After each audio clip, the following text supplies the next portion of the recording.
Iran, the prophecy of fire. Welcome to Veil of Dark Whispers. Tonight, we unveil a terrifying convergence, ancient prophecy, modern war, and the spirits of Persia's cursed past rising again. It's more than politics. It's more than religion. This is the return of something buried, something sacred and blasphemous, a truth soaked in fire and bone. This is Iran, the prophecy of fire. A war written long before it began. A warning carved in scripture. And a curse that still breathes beneath black sand and broken mountains. Like, subscribe, and listen closely. Because the fire is coming, and it does not ask who is innocent. It begins with fire. It always does. The world does not end in silence. The world ends with screams born on smoke. Silence arrives only after all throats are torn raw. Far across the Zagros Mountains, the earth awoke. But this was no earthquake. It was a stirring. The air was thick, not just with smoke from the bombings, but from incense. Rooftops in Tehran burned with secret ritual fires.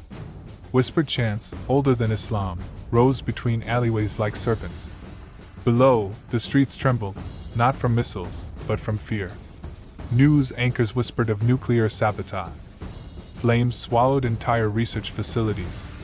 Retaliatory fire rained down on Israel like divine vengeance. But far deeper than the surface, hidden beneath a mausoleum stained with soot and silence, something moved.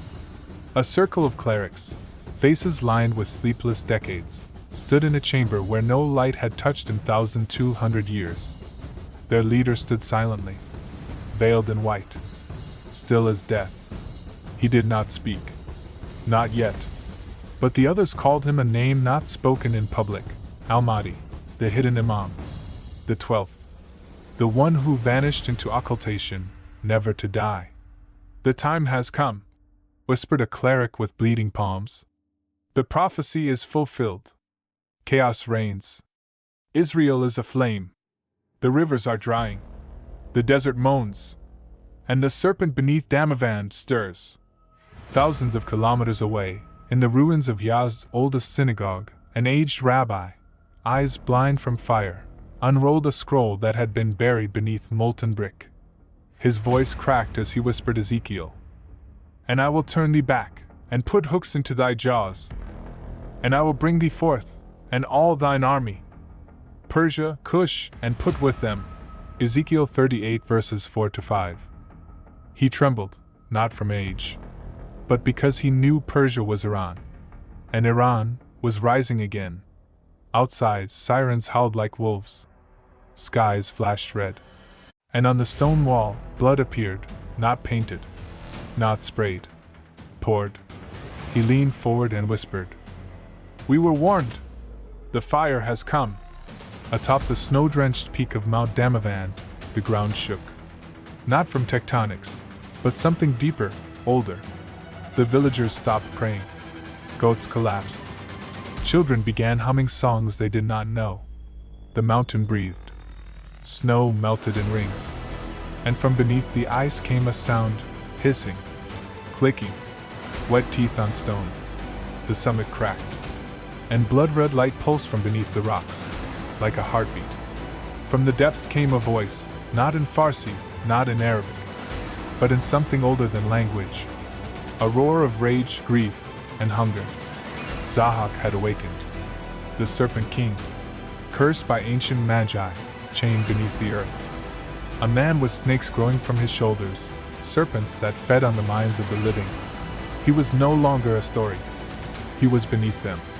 And he was hungry. Across the Middle East, the omens erupted. The Euphrates ran dry, revealing blackened bones, chained together with copper. In Damascus, birds dropped mid-flight. Their eyes burst. Their hearts liquefied. A blind boy opened his eyes and screamed without pause for 7 hours. On a scorched highway near Tel Aviv, a drone strike left a crater. Inside it, glowing Hebrew letters formed from burned earth. "He comes through flame." The footage aired for 6 minutes, then disappeared. But the fear spread faster than war. In Tehran, the man in white, the Mahdi, finally spoke. His voice was soft, but it echoed like a scream from inside a tomb. I was hidden until the world burned. And now it burns. You prayed for me. I have come. I rise not to save you, but to purify you. Around him, the clerics bowed. But one, an old man with milky eyes, began to scream. His skin bubbled. His eyes blackened. The teeth, beneath the city, he cried. The wings, made of ash. Snakes eating through the stone. Then, he fell. And when they rolled him over, his throat was gone. Not torn. Evaporated. Hours later, beneath the western wall, a team of Levitical descendants unearthed a hidden scroll. It had no author, no date, but it bore a prophecy. When Persia rises in flame, and the serpent drinks again, the mountain will scream, and God will answer. With fire of his own, they activated the code. They launched a bomb. Silently.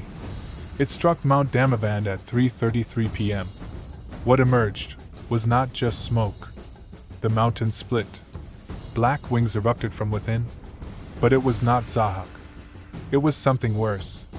A creature born of myth, blood, and belief. A fusion of man and demon. Of prophet and plague. Of martyrdom and madness. Its face, an ever-shifting mosaic of prophets, kings, and serpents.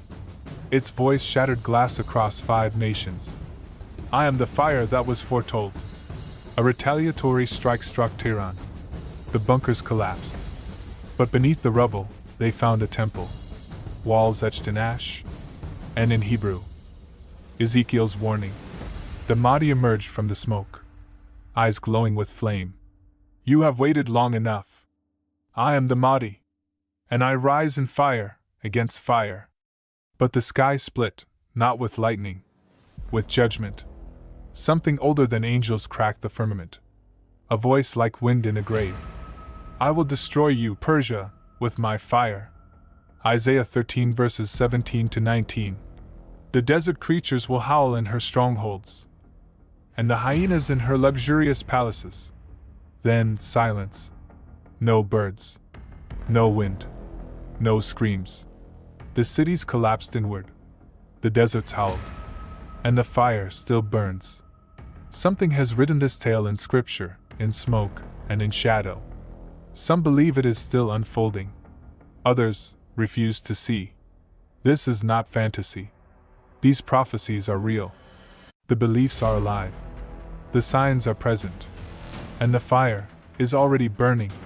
Thank you for watching Veil of Dark Whispers. If you hear a whisper in the desert wind tonight, it may not be wind at all.